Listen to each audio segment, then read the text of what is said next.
Hello, thank you all for coming out. My name is Gina Wallace, and this evening I will be talking about bats, their benefits, and the threats that are endangering them and their lives. I am also asking for your help with assisting their population, whether it's by funding, writing your congressman, volunteering, coming up with new solutions, or just making people aware of the issues that are causing their decline.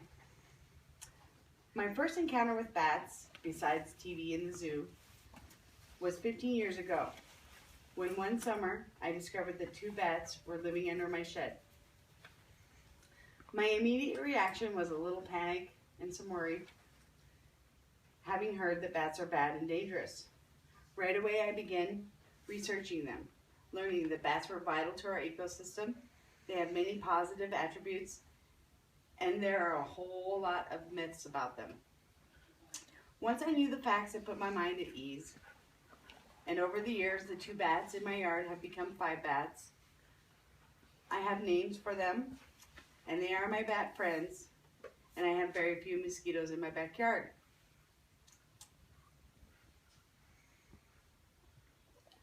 I am glad that I have found out how unique they are and have researched them, and I'm glad that I've discovered their endangerment.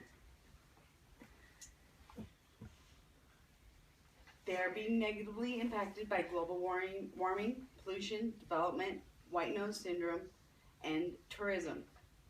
The myths and fallacies are also putting bats in jeopardy, scaring people, reporting false facts, and giving bats a bad reputation. We have all heard, save the dogs, save the earth, save the trees, and save the dolphins. And there's always stories about save the ocean lion, the plight of the bees, and the struggle of the bears. However, I have never heard save the bats. Now it's time to bust some myths. First of all, bats are not birds or rodents. They are considered mammals, and they are the only known mammal on Earth with the ability to fly. Bats are not blind. In fact, some species can see very well,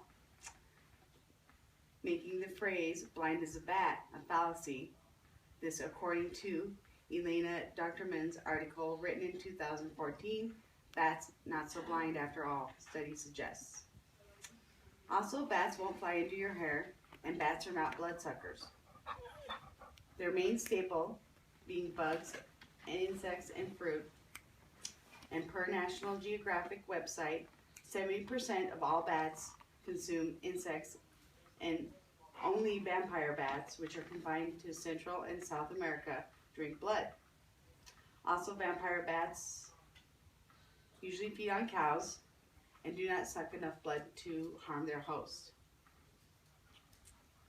Last thing is rabies, and that's the big issue with bats. All bats do not have rabies. Like other mammals, though, they can get rabies.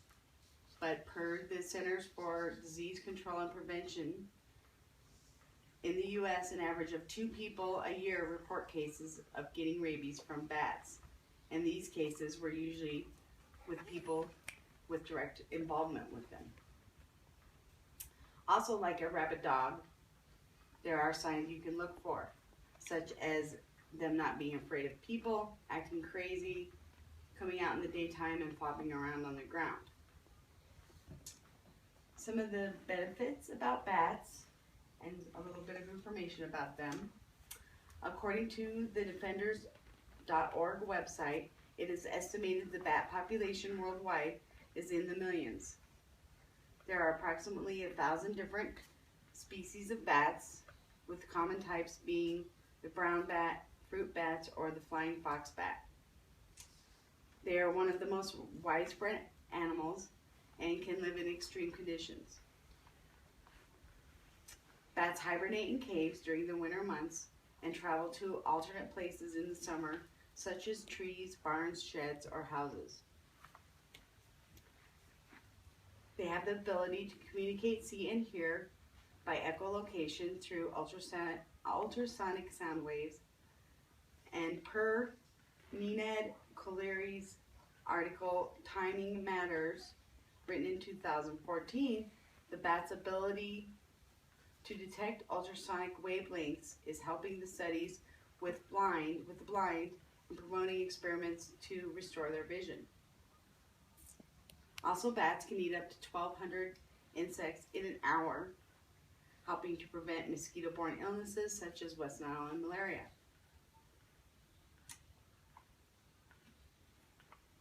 And they also help to control the insect population. They do not eat plants or destroy crops in agriculture, but in fact, they eat the insects that do.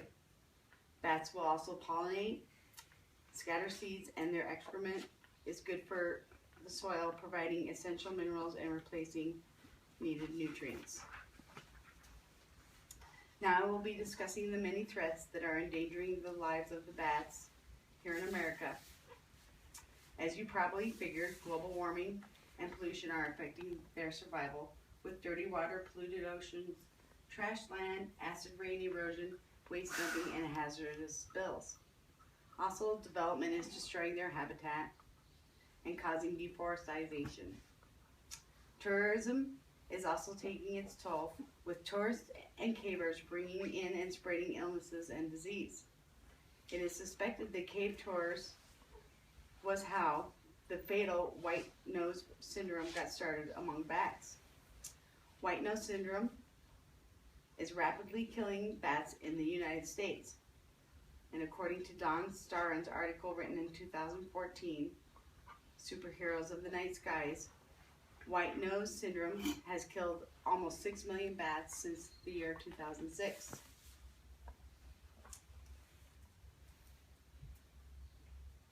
So far, white nose syndrome has only been found in the caves of northeastern U.S., but it is spreading into the Midwest. The spread of this illness is curiously following a pattern of the old East mining caves, with the maps of the mines and the bats with white nose matching up perfectly.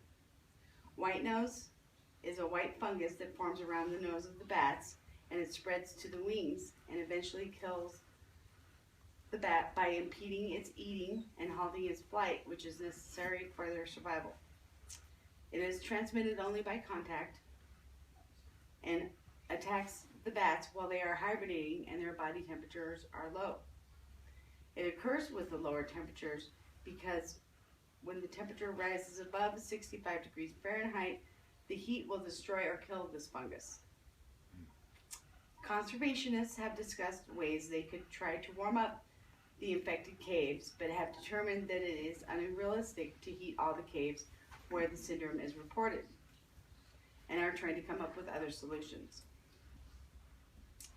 A fact about white nose is best summed up in a quote from Paul Cran's White Nose Syndrome in Bats, Illuminating the Darkness, written in 2013, when he was saying, white nose syndrome has been found in European bats for centuries, but the disease is not killing them.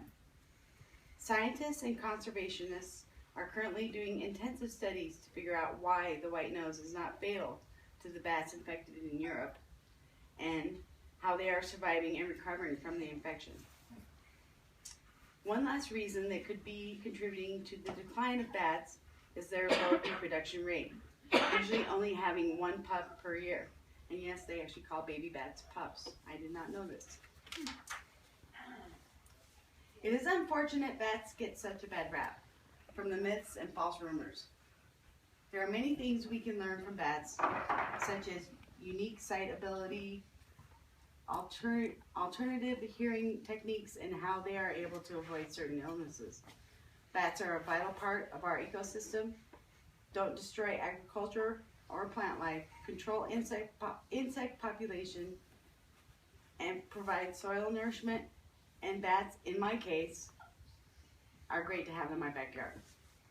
So if you are making a contribution to wildlife, supporting a cause, or trying to save something, then please don't forget about the bats.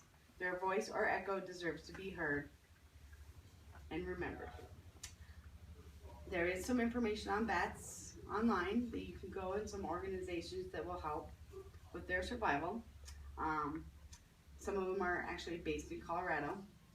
And I'm going to be handing out some handouts of some pictures of bats, different kinds, and some with white nose syndrome.